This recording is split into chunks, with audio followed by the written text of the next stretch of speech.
So, very good morning, students. So, in today's lecture, we shall be discussing about the section 4 of your syllabus, which is History of English Drama. In History of English Drama, we shall be discussing about one act plays. So, what are one act plays actually? So, one act plays are basically a part of drama. So, what is drama? So, drama is a composition in verse or prose to be acted on the stage. Okay, this is drama. So, dramas, more small parts are there, and out of those small parts, one act play is a part of drama. So one act play is not exactly a shortened play. So when dramas are very big, okay, dramas have many parts in them, but when you just short the drama or short that particular play, you do not get a one act play. So what exactly is a one act play? It is a complete story that has to be performed on the stage in stipulated time. Stipulated time means whenever there is a one act play, it has to be completed in a given period of time, say 15 minutes, say 20 minutes, 30 minutes, 1 hour, or whatever the time is. A particular scene or a particular play has to be just completed. So it has its own features and characteristics. So this particular one act play has its own features and characteristics. The action is confined to a single place and the number of characters is limited. So you can say the action, whatever takes place, is limited only to a single place. Unlike in the drama, there are many scenes. Okay, there are a number of characters, number of things have to be discussed. But in one act play, a specific scene is given to you, and the entire whatever part is going on is related only to that particular part. So simplicity of design and quick effect are its features. So one act play differs from drama in this particular way that it has to be completed in a given amount of time. Then it is very simple and it is quick, and it reveals a lot of different types of features. So let us understand the various features of one act play. So the first feature is the plot. The plot can be defined as a course of a story, a logical sequence of events which gradually unfolds. So basically a plot is actually that thing that tells you about the story. Okay, after a particular event, first something happens, that is the opening, then the story progresses to the climax where we actually know a number of things about the characters, and then we go towards the end of that particular play. The plot of one act play is limited to a single interesting episode. So here this particular line is very important, which says a single episode. So one act plays basically focus on discussion on a single episode. The plot of any piece of literature is a story that has been woven into a closely related chain of events arranged in sequence. So, when in drama we discuss about, or we look at a number of events, here we are just discussing about one particular event which is of utmost importance. Aristotle says conflict is the soul of drama. Conflict here means error, some kind of error which challenges you, your mind, is the soul of the drama. If you need to understand drama, you should understand this conflict. We usually have conflict in a play. Modern plays of the theatre of absurd are an exception to it.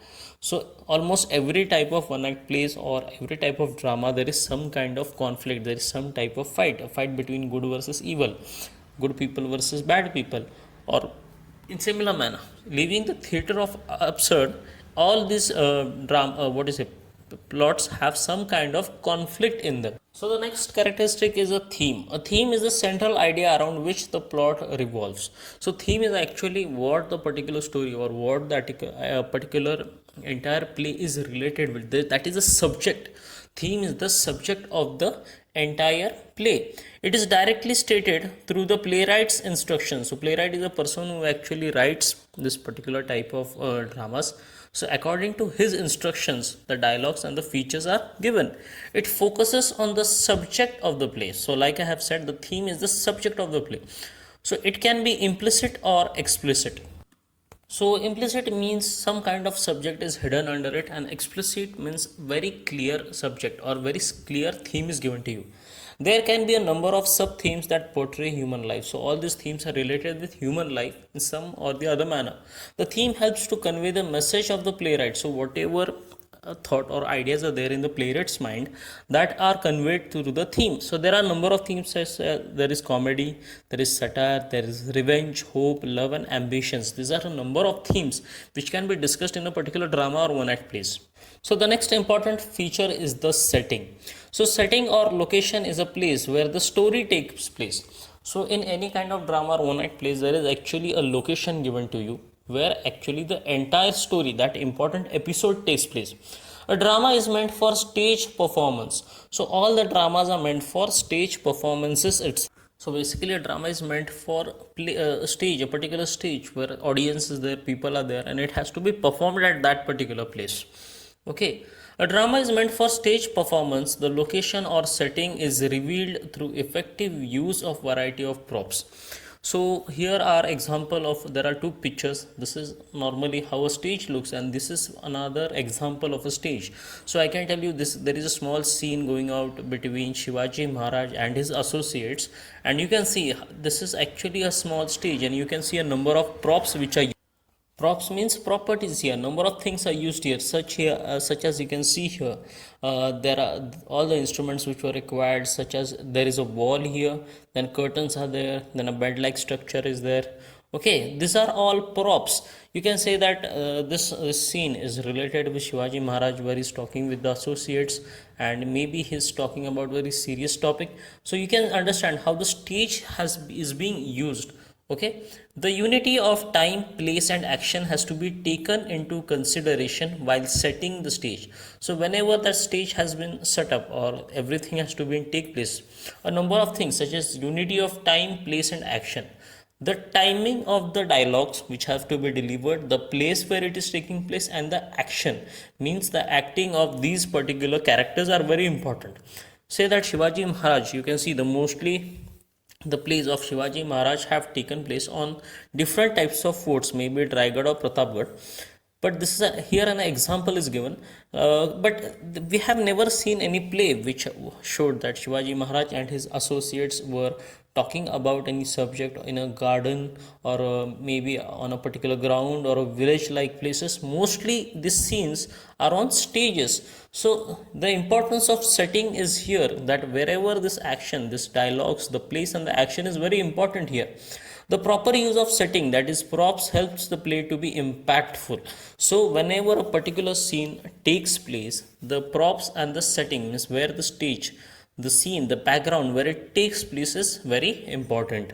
The next here is the language. We all know that pen is mightier than the sword. Likewise, words are the weapons of the writer. There is another language too. Have you enjoyed films of Charlie Chaplin, in who uses non-verbal communication very effectively through his body? So the next most important characteristics of one act play is the language. We all know that the pen is mightier than the sword. Likewise, words are the weapons of a writer. So this particular phrase is quite true, because words or the dialogues of a particular character are much more mightier than the actions of the character. If the language or the dialogue delivery is not good, the message what the writer or the playwright wants to give to the audience will not reach them. There is another language too. Have you enjoyed films of Charlie Chaplin, who uses non-verbal communication very effectively through his body? So non-verbal communication is that type of communication where there is no words. If the children of most of you are unfamiliar with Charlie Chaplin, but I'll give you a latest example of the modern century, that is Mr. Bean. Both of these characters do not speak in their particular plays or any of their movies or their shows. Only they do some actions which just makes us feel happy or funny. So this type of communication with the help of the characters is very important. It conveys emotions and the underlying meanings profoundly.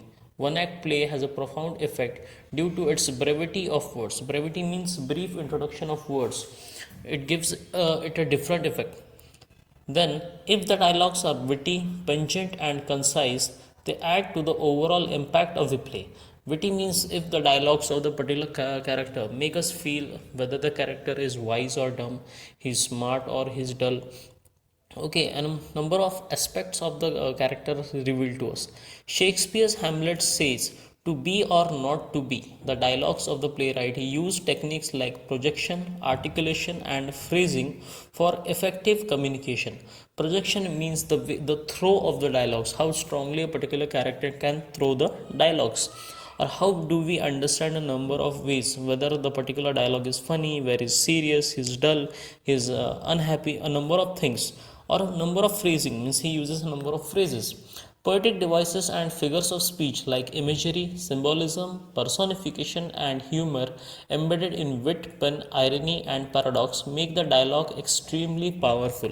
So, the characters which are delivering the dialogues, the way they do the actions, the way they change the tone of their voice, and how they deliver the dialogues is very important. The tone of the dialogues can be comic, ironic, light, playful, sad, serious, sinister, that is what do you say, evil, solemn, that can be dull, somber, silent, and threatening, means giving a threat. So the way a particular character delivers his dialogue is equally important. The language he uses, the way his expressions, his actions, everything play an important role in it. So next important characteristic is the characters, that are the people who are playing the role. There are a limited number of characters in one act play. There are two types of characters, main character and supporting. So there are two types of characters, or you can say two types of people on the stage. One is the main character and second is the supporting character. E.M. Foster in his Aspects of Novel divides character in two types. Round, the one that develops through the experiences and evolves as a dynamic persona, and a flat character is one who remains the same throughout the story. Flat characters are also known as caricatures and recognized only through one characteristic. The story revolves around the main character or characters who face a dilemma or conflict. So, there are a number of things where a character faces. Here is a small still from a very famous and a very historical type of play. You can see a drama known as the Sambhaji. It was telecasted on CTV, especially Zee Marathi, and most of you are very familiar with the characters. So, if I wanted to tell you about the round characters and the flat characters, take the example of Sambhaji himself. So, Sambhaji Maharaj here is the main character. Okay, he is the round character, where he shows a particular type of development through his experience. His character from a small boy to a king and to a revoluting king. Okay, the way it developed, the various problems he faced, conflicts he faced, and how he emerged as a strong king. So there are many changes in his characteristic. While the flat character, we can say this is so this character is Anaji Datto, where originally he used to serve his father, that is Sambhaji's father, where he was a very nice person, but ultimately with time he emerges as a villain, and throughout the serial we have seen him as the villain himself. So if he's the villain, there is no development in his character.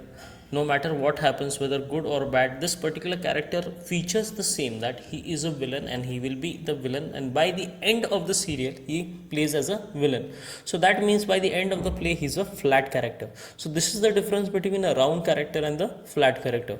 Mostly the story revolves around the main character who has to face a number of problems and conflicts. So let us now understand the features of one act play. So one act play has one or more scenes. So as we have earlier discussed in this particular lecture, that a very important part of the drama is discussed in one act plays. It is concise in manner. Concise means it has various important aspects which needed to be brought into light for the audience. Thus it works. It is brief in nature, has a single dominant theme which produces singular effect. Means there are not multiple themes, just a particular important theme where it is the turning point of the particular drama or the play. Treats problems of everyday life. So one act plays are mostly dealing with the problems of everyday life, a discussion on everyday life. Has a beginning, a middle, and an end. The stage are as follows.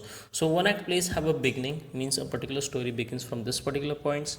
then there is the middle, and then the end. For example, exposition in brief, that is introduction of the characters, different setting, the story begins at this particular point, or the story begins at this particular place, or little information about the various characters that are there in that play. Conflict, development of drama is a backbone. Conflict means where the problem arises, or where the story starts developing. Climax, turning point or important part. So climax is that actually particular point where the audience comes to know that this is the part, or this is the scene where the play is going to take the turning point, something important happening in the life of the character, main character, or the story. Then you have denouement. This is where a brief often overlaps climax. This is the end of the one act play, or end of the story. To give you an easy example, I would like to explain the plot of the movie Three Idiots. If you have seen the movie Three Idiots, there is a beginning of the movie Three Idiots where two friends, uh, who meet again at a particular place after 20 years. Okay, so the setting at that particular place is the college itself. The characters are there. Conflict is that place where the drama starts to develop, where the particular person, okay, one of the characters starts telling his story and his friend's story. The climax, that place where the three friends trying to find their main friend. Okay, you know the character, the main character, their search of finding their character, main friend, or their particular important friend, which where the entire story revolves around. They come to a conclusion that the person they are with is not the person with the same name. And denouement is usually the brief, often overlapping climax. It is the climax where at the end they find their own friend. Okay, they understand the entire story, and the person or the antagonist, okay, that particular person who entire in this entire journey does not know who their actual friend is, or who that particular person is. Okay, so thus you can see here that each story has a starting, then you have a conflict, there is some drama, some problems in their life, then there is a climax, there is a turning point where all the main characters have to face them, and then there is a denouement. That means there is some end to that particular story. Maybe the end may be good, bad, it can be serious, it can be funny, it can be anything. So then gives introduction of stage direction. So here the entire control is in the hands of the director, who tells the particular characters where they have to come from, where they have to go, where they have to stand, okay, in what particular time they have to deliver the dialogues. Everything is in the hands of the stage director, or the director himself.